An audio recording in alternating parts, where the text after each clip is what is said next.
ప్రస్తుతం మనం రెహమత్ నగర్లోని వెంకటేశ్వర కాలనీలో ఉన్నాం.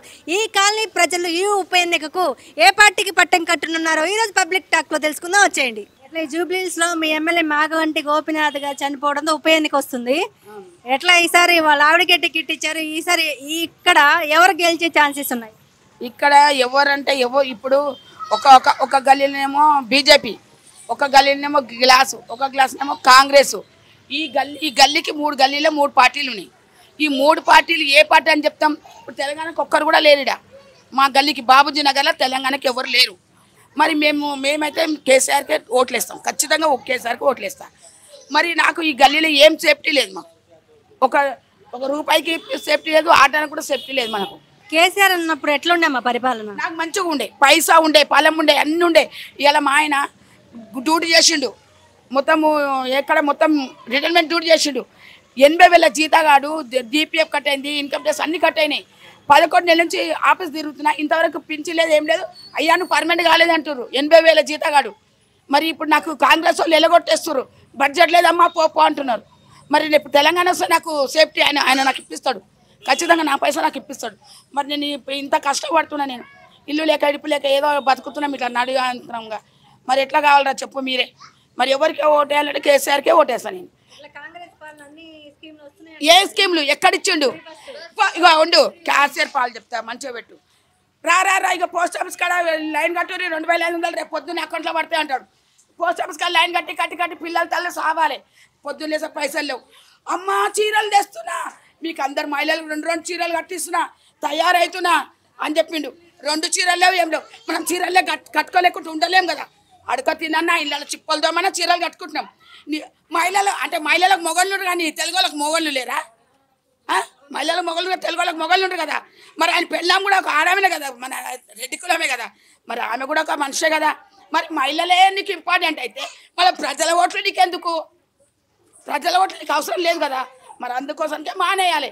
మానేసి కేసీఆర్నే నిలబెట్టు. నువ్వు ఎంత జల్దీ దిగితే అంత మంచిది. ఆటోల కాడికి వెళ్ళి రిక్షా కాడి ప్రతి ఒక్కరు పాసం చచ్చిపోతురమ్మా, ప్రతి ఒక్కరు. అసలు పైసా లేదు. నువ్వు కాంగ్రెస్ పాలన ఏం చేస్తున్నాడు చెప్పు? మొన్న గంత వాహనాలు వచ్చినాయి, 1 రూపాయి ఒక ఆటోనైనా ఎవరికైనా ఏమైనా ఇచ్చిండా? కనీసరికి ఏమైనా మాట ఎత్తుకొని టీవీలోనైనా న్యూస్ ఇచ్చిండా? ఆ న్యూస్ కూడా ఇవ్వలేదు.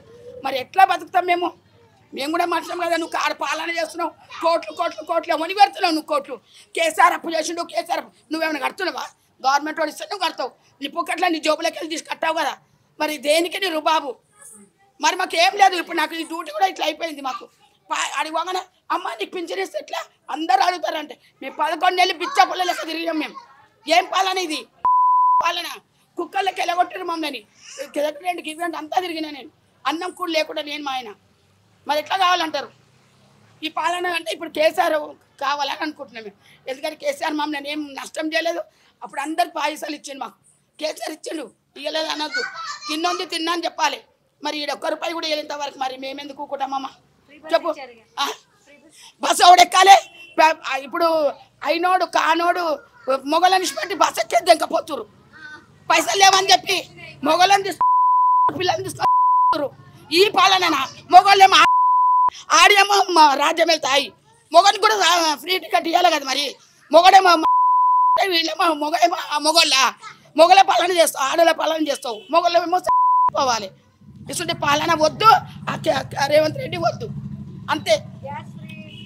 ఏది మొత్తం ఫ్రీ తిరుగుతూనే ఉంది, మొత్తం ఫ్రీ. 0 బ్యాలెన్స్ తిరుగుతూనే ఉంది, సిలిండర్ తిరుగుతూనే ఉంది, పైసలు పడుతూనే ఉన్నాయి. 40 రూపాయలు అయిన కూడా చచ్చిపోతారు. 40 రూపాయలు అయిన కూడా ఇంకేం పాలన చేస్తాడమ్మా? ఆ గ్యాస్ అది అంతా మాకేమొద్దు, మాకు కేసీఆర్ కావాలి. ఒక్కటే కిట్లు లేవు, ఏం లేవు.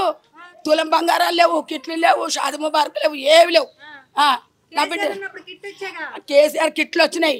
ఆయన పైసలు 1,16,000 వచ్చినాయి, అన్నీ వచ్చినాయి. మేము తిన్నాం కాబట్టి చెప్తున్నాం. మరి ఈ దగ్గర ఏ పాలన? హాస్పిటల్ కూడా మనకు సేఫ్టీ లేదు. ఏం సేఫ్టీ ఉంది? అప్పుడైనా మంచిగా ఉండే. బీచ్ ఎక్కడైనా బతుకునరా, ఏమన్నా చేసుకొని మీ ఇష్టమనే వదిలేసిండు. పోలీసు వాళ్ళ రాజ్యం అయింది. అప్పుడు మా తెలంగాణ ఉన్నప్పుడు కొంచెం మాకు మర్యాద ఇస్తుండే. ఇప్పుడు పోలీసు వాళ్ళకు కూడా అడుగు దుడుకులు అయిపోయినాయి మా వల్ల. పోలీసు వాళ్ళు కూడా చీప్గా తీసి పడేస్తారు మమ్మల్ని. మరి ఇంత ఘోరం ఎందుకమ్మా? ఎప్పుడు చేస్తాడు? మేము చచ్చినాక గద్దెక్కి గద్దె దిగినాక చేస్తాడు, అప్పుడు చెప్పడాక చేయడు. దిగాలి మనం ఎక్కాలి. అప్పుడు కేసీఆర్ కూర్చున్నప్పుడు లెక్క. అప్పటిదాకా ఏం కాదు ఈ పాలన. ఆయన ఎంత రాకించుకుని ఎంత పిండి రుబ్బినా కూడా అది పిండి ఎదగదని చెప్పు రేవంత్ రెడ్డికి. వేస్ట్ మాటలు, వేస్ట్ కథలు. డోక్రా లేదు, బోక్రా లేదు, గల్లీకి ఏది లేదు చెప్తున్నా కదా. ఒక ఆయననేమో బీజేపీ, ఒక ఆయనేమో గ్లాసు, ఒక ఆయన కాంగ్రెస్. ఈ 3 గల్లీలా మరి మేము ఏ పాలన చేయాలి? అందుకోసం కాకపోతే నీళ్ళైతే బాధ లేదు మాకు. నీళ్ళ బిల్లు మేము కడతలేము, కేసీఆర్ ఫ్రీ చేసిండు. అది ఫ్రీ చేసిండు కేసీఆర్ కాబట్టి మేము బిల్లు కడతలేము. కరెంట్ బిల్లు అయితే కడుతున్నాం 2000, 3000, 2000, 3000 కరెంట్ బిల్లు అయితే కడుతున్నాం. నీళ్ళ బిల్లు అయితే మేము ఇస్తలేము. ఇవ్వండి ఇచ్చినామని చెప్పొద్దు కదా. మరి అదైతే మేము ఆయన అడగలేదు, మేము ఇవ్వలేదు. ఏం చేసిండు చూపెట్టమని, ఒక్కటి కూడా ఒక్కసారి చూపెట్టమని. ప్రజల ఇల్లు పట్టమని. ఆడవాళ్ళకు బస్ ఎక్కి పొమ్మని పంపిండు. జుట్లు కొట్టుకున్నాడు, మొగలను కొట్టుడు, గల్లబట్టి విక్కునుడు, జుట్లతో కొట్టుకున్నాడు, కండక్టర్ని కొట్టుడు, డ్రైవర్ని కొట్టుడు. ఈ రాజమా ఇచ్చింది? ఈ రాజమమ్మ ఇసొంటి రాజం వద్దని చెప్పు. ఆయన అసలు రాజాలు మాకు వద్దు. ఎక్కడ టెంపుల్ వేస్తున్నారు? లవర్లను తీసుకొని టెంపుల్ పోతుర్రు, లవర్లను తీసుకొని టెంపుల్ పోతుర్రమ్మా. అంతే చెప్తున్నా. మొగోళ్ళేమో ఇప్పుడు ఇదేం రాజ్యం? ఇటువంటి రాజ్యం వద్దు. ఇది సీడీ చేసి రేవంత్ పంపురి. నన్ను పిలిపిస్తా కూడా సెక్రటరీలో కూడా మాట్లాడతా. ఎందుకంటే నేను అంత బాధపడ 11 నెలలు తిరిగినా. నేను సంకకు బ్యాగ్ వేసుకొని నా ముసలి మొగని వేసుకొని 11 నెలలు తిరిగినా. నాకు ఇవాళ నా మొగడు 80,000 జీతగాడు. ఇలా పింఛన్ లేదు, పైసా లేదు, ఏమి లేదు. పుట్టాలకేమో ఇల్లు ఇస్తాడు. మేమేం చేసినాం? అమ్మ ఇల్లు రాసుకొని ఇప్పుడే పిలుస్తున్నా. మొత్తం 60 ఇల్లు పడాలి. తెల్లాలేస్తే ఏం లేదు. ఏ ఇల్లు ఉంది మాకు? అమ్మ అయిపోయింది, గ్రీన్ లైట్ వచ్చేసింది, మీకు ఇల్లు వచ్చింది. ఇల్లు వస్తూనే ఉంది 3 సంవత్సరాల నుంచి. ఏదమ్మా చెప్పు. అందుకే మాకు ఈ పాలన వద్దు. కానీ కాకపోతే మాకు రేవంత్ రెడ్డి అయితే వద్దు. మా 20 ఓట్లు పడతాయి. 20 ఓట్లు కూడా తెలంగాణకే వేస్తాం మేము. మాకు రూపాయి వద్దు, ఎవరు మాకు వద్దు, ఎవరు పైస వద్దు. తినం మేము కానీ ఓటు అయితే కేసీఆర్కి వేస్తాం. కాంగ్రెస్ వచ్చినప్పటి నుంచి మాకు పుట్టగతులు లేవురా. తినడానికి తిండి లేదు. పోదామన్నా ఎక్కడికైనా ఓనికి కాళ్ళాడాయి, రూపాయి దొరకలేదు. ఎక్కడ పోదామన్నా కష్టమవుతుంది. మాకెంత బాధ అవుతుంది మాకే తెలుసు. మా మనమల్లు గవర్నమెంట్ స్కూల్లో చదువుకుంటారు. మాకేముంది చెప్పు? మాకేం లేదు. మేము బతుకు తెరువు లేకుండా చేసిరు మమ్మల్ని. ఆఫీస్కి పోతే ఆ గతి తీసుకొచ్చిర్రు మాకు. ఇంకెక్కడికి వెళ్ళి మా బతుకు చెప్పురా. అందుకోసానికే మేము కేసీఆర్కే ఓటేస్తాను. సూపర్ ఉండే, సూపర్. మాకు పైసకు లోట్లేదు. అదే కరోనా టైంలో ఇల్లు కొన్నాం మేము. ఇల్లు కొన్నా కూడా నేను ఒక్క పైసా కూడా అప్పుకు ఇంత భయపడకుండా మాకు పైసా ఉట్టింది, మేము కట్టినాం. ఈ రేవంత్ రెడ్డి వచ్చిండా ఇవాళ రూపాయి లేదన్న ఇంట్లో. నేను 2 కిలోల బియ్యం తెచ్చుకోలే పొద్దుగాల. నేను 2 కిలోల బియ్యం తెచ్చుకొని వండుకుంటున్నా. నేను ఒకసారి 2 చూడ లబ్బర్ ఎట్లుండే, లబ్బర్ లెక్కనే. అవి తిన్నామనుకో పొత్తి కడుపులో నొప్పి, చిన్న నొప్పి కాదు అది, సన్న బియ్యం అంటున్నాడు. ఆయన తినమనరా. ఆయన తింటే బాగుంటుంది.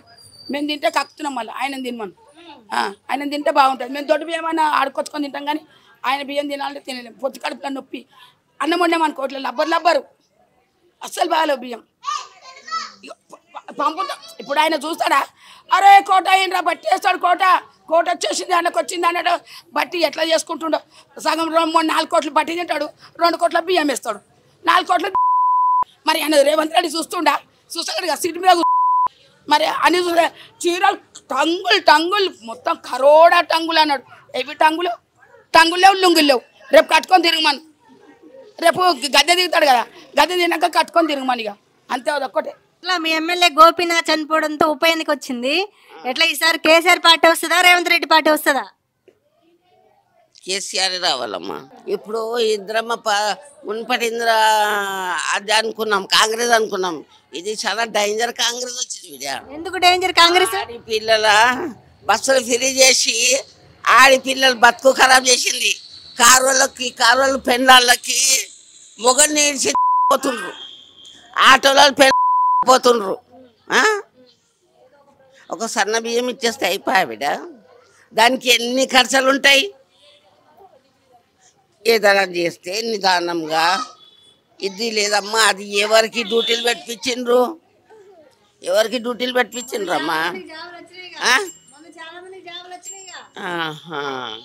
ఎవరికి ఇండ్లు ఇచ్చిండమ్మా? రేవంత్ రెడ్డి కట్టి పెట్టిండా? అట్లనా ఎదురు రావాలి బాగుండదు. ఆ అవసరం పని చేసేటోళ్ళు అదే గుణం ఉంటాయి. వాళ్ళ దొంగలు మొత్తం పంచుకున్నాక మనకి ఇస్తారమ్మా. ఏ గ్యాస్ ఫ్రీ ఇచ్చిందంటే 1000 రూపాయలు తీసుకుంటున్నాడా? చెప్పమ్మా. ఇగో ఏదన్నా మాట మాట్లాడితే మాట పోవద్దు, కట్టే ఇరగొద్దు, అట్లా చేసి చూపాట. ఎన్ని వార్తలు చెప్పిండు ఆయన? 7-8 వార్తలు చెప్పిండు. ఏం చేసిండమ్మా? బస్సు ఒక ఫ్రీ చేసిందంట. ఒక ఆడపిల్ల ఏదో ఎవరో చెప్పింది, ఇట్లా కాదు ఇట్లా చేస్తే మనం గెలుస్తామని చెప్పి. ఏం చేసిండు బిడ్డ? ఏమీ చేయలేదు బిడ్డ. ఇప్పటిదాకా మేము కేసీఆర్ ఇచ్చిన బట్టలు పండుగ, దసరా పండుగకి, రంజాన్ పండుగకి అమ్మ ఇంటి బట్టలు, మళ్ళీ దాంట్లో మన షురుకుర్మా షర్ట్లు గోపీనాథ్ ఇస్తుండే.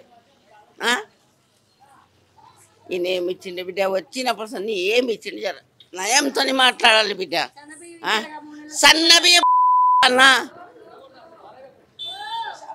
సన్న బియ్యం ఇచ్చిన. ఇక 3 పిల్లల తల్లి ఉన్నది. ఇగో లాస్ట్ వస్తుంది, కిట్టు పెట్టుకొని అదే కిట్టి అవి మేము కేసీఆర్తో నాకి 8 మంది పిల్లలు, 8 మంది పిల్లలకు కూడా కిట్టులు వచ్చినాయి. కేసీఆరే ఇచ్చింది హాస్పిటల్లో. మళ్ళీ వస్తేప్పుడు టికెట్ పైసలు ఇస్తుండే, ఛార్జ్ పైసలు. నువ్వు ఏమిచ్చినావు? ఏమీ ఇయ్యలేదమ్మా. ఎవరన్నా ఇప్పుడే వాళ్ళ లీడర్ అంట వాళ్ళు, అయ్యో నాయన మాకు ఈ బాధలు ఉన్నాయంటే ఎవ్వరు మా బాధలకి వినలేరు. ఇక పిల్లదుడు 3 పిల్లల తల్లి పింఛన్ గురించి తన్లాడిన. ఇప్పుడు 2 ఏళ్ళు అవుతుంది ఆ భర్త చచ్చిపోయి. లే బిడ్డ, అమ్మా ఇల్లు లేదు, ఆకిట్ లేదు, ఏం లేదు. ఆ పిల్లకి నా 8 మంది పిల్లలకి ఇల్లు లేదు, ఆకిట్ లేదు బిడ్డ. ఆటో నడిపించుకుంటారు, ఏదో కూలి పని చేసుకొని వాళ్ళు బతుకుతారు. లే బిడ్డ, ఇస్తారని అన్ని రాసి కాగితాలు విధాలు అన్నీ ఇంట్లో ఉన్నాయి బిడ్డ. తెచ్చి చూపెడితే నవ్వుతారు మీరు. ఇంకేమి ఇస్తారు బిడ్డ? మనకి పెళ్లికి తులం బంగారం ఇస్తున్నాడంట రేవంత్ రెడ్డి. ఇగో చేసుకున్నా, ఒక తులం బిల్ల చేసుకున్నా.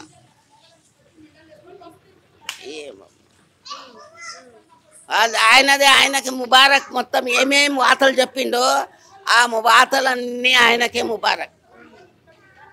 ఎట్లా మరి ఈసారి జూబ్లీస్ కేసీఆర్ పార్టీ వస్తుందా రేవంత్ రెడ్డి పార్టీయా? ఇదే వస్తుంది, కేసీఆర్ పార్టీ వస్తుంది. పెన్షన్ వస్తుందా? 2000 4000 ఇస్తా అన్నాడు. అది కేసీఆర్ కదా పెన్షన్? కేసీఆర్. అది పైసలు అన్నీ పెళ్లి కోసం పెడుతున్నాం. 2000 రేవంత్ రెడ్డి పెళ్లి కోసం పెడుతున్నాం. 2000 జమ చేస్తున్నాం. ఇక్కడ మీ ఎమ్మెల్యే గోపీనాథ్ గారు చనిపోయారు కదా, ఇప్పుడు ఉప ఎన్నిక వస్తుంది. ఇక్కడ ఏ పార్టీ వస్తుంది? ఇప్పుడు ఆయనకే వేస్తారు. ఎవరు? గోపీనాథ్కే వేస్తారు, ఆయన భార్యకే వేస్తారు. ఎందుకు రేవంత్ రెడ్డికి వేయరా? వేయం. ఏమంటే ఏం చేయలేదు ఆయన, అందుకని ఆయనకే వేస్తాం. ఆయన అన్ని చేసినాడు కదా, ఎట్టు మర్చిపోతామా? నీకు పెన్షన్ ఇవ్వట్లే? లేదమ్మా, 77 ఏళ్ళు పెన్షన్లే ఏమీలే. మార్గం ఉంది. కేసీఆర్ అన్నప్పుడు ఎట్లుండే అమ్మా? బాగా అన్ని చూసినాడు కదా. బతుకమ్మ పండుగ చీరలు ఇచ్చినాడు, చెత్త బండి తీసుకొచ్చి పెట్టినాడు, నల్ల బిల్లు మాఫీ చేసినాడు, లేని వాళ్ళకి ఇల్లు ఇచ్చినాడు కదా. ఈయన ఏమి ఇచ్చినాడు? ఏమి ఇయ్యలేదు కదా, ఏమి ఇయ్యలేదు కదా. వాళ్ళకి ఇచ్చినాడు ఎవరికో, దూరాభారం ఉండే వాళ్ళకి. వాళ్ళు ఎక్కిపోమని వాళ్ళని ఏమని చెప్పు. ఎక్కిపోయినారు చూడు, బస్సుకి ఆడాడు దిగినారు చూడు, వాళ్ళు ఏమని చెప్పు. ఇడెవరు వేయరు ఆయనకి. మీ ఎమ్మెల్యే గోపీనాథ్ గారు చనిపోవడంతో ఉప ఎన్నిక వచ్చింది. ఇట్లా ఈసారి ఈ జూబ్లీస్ ఉప ఎన్నికలు ఏ పార్టీకి టఫ్ ఉండబోతుంది? టఫ్ ఉండబోతుందంటే టఫ్ ఉంటుంది, కానీ ఈసారి రేవంత్ రెడ్డి అయితే రాడు, అది కన్ఫామ్ అయితే మేము చెప్తాము. 6 పథకాల ఫ్రీ బస్ వస్తుంది, ఫ్రీ గ్యాస్ బస్సు కాదు, మేమైతే ఏమి ఇవ్వము. 15 సంవత్సరాలు అవుతుంది, పింఛన్ లేదు, విడో పింఛన్ లేదు. పెట్టినాము 4-5 సార్లు పెట్టినాము, పోతున్నాము వస్తున్నాము, అప్లికేషన్లు వేస్తున్నాము వస్తున్నాము. ఇంతవరకు ఒక్కటి ఇవ్వలేదు. అదేది ఇండ్లు ఇస్తామన్నారు, ఇల్లు ఇవ్వలేదు. పోనీ కేసీఆర్ వచ్చినప్పుడన్నా ఏదో దొరికిన వాళ్ళకి దొరికినాయి, వచ్చిన వాళ్ళకి వచ్చినాయి, మాకు రాకపోయినా కూడా అనుకున్నాము అంతో ఇంతో అని. ఈయన ఇచ్చి నేను అవి చేస్తాను ఇవి చేస్తాను, అవి పెడతాము ఇవి పెడతాము, 2500 వేస్తాము, లేడీస్కి అందరిని ఇంట్లో కూర్చోబెడతాము, ఫ్రీ బస్సులు వేసేసి కోట్లు ఇస్తాం, అందరికి జాబులు ఇస్తామన్నారు. నాకు 2 కూతుర్లు, మరి భర్త లేడు, 15 సంవత్సరాలు అయిపోయింది. వచ్చినాయి జాబ్స్లు, ఉన్న వాళ్ళకి వచ్చినాయి. ఉన్నోడే పంచుకుంటున్నాడు, లేని వాళ్ళకి ఎవరికి లేదు. మేము ఎంత చదువుకున్నా ఎంత డిగ్రీలు చేసినా ఏం చేసినా పక్కకు దొబ్బేస్తారు అప్లికేషన్లు. లంచం ఇచ్చిన వాళ్ళకు జాబులు వస్తాయి. మరి అంతే, రాజకీయవేత్తలు అంతా అంతే, ఉన్న వాళ్ళే పంచుకుంటారు. ఏ బస్తీ లీడర్లు కానీ ఇంకెవరు కానీ ఇంకొకరు. నేను 30 ఏళ్ళు అవుతుంది తెలంగాణకు వచ్చి, ఇంతవరకు ఏదీ లేదు. నేను వచ్చినప్పటికీ తెలంగాణ ఎట్లునింది, రాళ్ళు నింది. ఇప్పుడు ఎట్లా డెవలప్ అయింది? కేసీఆర్ చేసిండులే పాపం అంతా ఎంతో, ఆయన చేయలేదని చెప్పకూడదు కానీ ఈయన వేస్ట్. ఈ రాజకీయం వేస్ట్, ఈ పాలన వేస్ట్. నెక్స్ట్ ఏం డిపాజిట్ కూడా రాదు, ఓపెన్ గానే చెప్తున్నా, డిపాజిట్ కూడా రాదు. వచ్చి వాళ్ళు కొట్టుకుంటారేమో, మేమైతే వెయ్యం. వేసాం కానీ ఒకసారి ఏదో ఛాన్స్ ఇచ్చామన్నట్టు, ఒకరిగా ఉంటే ఒకరైనా చేస్తారేమో అని ఆశ కొద్దీ ప్రజలు వేస్తారు, ఛాన్స్ ఇచ్చారు. ఆ ఛాన్స్ ఆయన పోగొట్టుకున్నాడు. పథకాలు మాకు లేవమ్మా. మాకు వచ్చేది 2000 పింఛనే, కేసీఆర్ ఇచ్చే పింఛనే ఇస్తుండు. ఇంకా 2 సంవత్సరాలు అయింది, కరెక్టే. పెంచుతా అంటుండు, పెంచలేడు. మాకు ఇక్కడ ఈ సొంతం ఇల్లే, మా సొంతం జాగా తీసుకొని కేసీఆర్ ఉన్నప్పుడే కట్టించిండు. మా కేసీఆర్ ఇచ్చిన ఇల్లే ఉంది. ఫ్రీ గ్యాస్ ఏం లేదు కదమ్మా, 900 అయింది కదా. ఫ్రీ కరెంటు కొంతమందికి అయింది, కొంతమందికి కాలేదమ్మా. మాకైతే ఫ్రీ ఏం లేదు, మేము పైసలే కడుతున్నామ్మా. అవి ఏం లేవు.